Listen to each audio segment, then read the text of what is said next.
sarısı aralastırıp sonra işeysiz. 10 gün işinizde jatar кезде. Күнде жатар кезде ішіп отырыңыз, жағасы кереметтерінде. Керемет соны пайдалансаңдар, қақырық та кетеді, сырылды да кетеді, міне кеудеде ұйықтаған кезде чиқылдап тұрады ғой, оның бәрі кетеді дегенде. Ылғи жатар кезде соны ішіп жатыңыздар.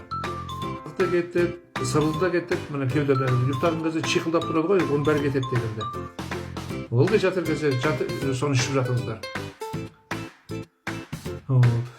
Керек тамыр бар ғой, шай ішетін болсаңыздар бүкіл іш құрысын тазалап шығады. Сатады кісілер, прополис, соны саласыз да, осындай тырнақтайын. Саласыз да, соны араластырып алып қойып қоясыз. 1 сағаттан кейін кішкене су салқындайды ғой, соны грушамен шаясыз. Оң жақтан кіргізіп, сол жақтан шығарасыз. Сол жақтан кіргізіп, оң жақтан шығарасыз. Оны каймарит сөйтіп құртасыз дегенде.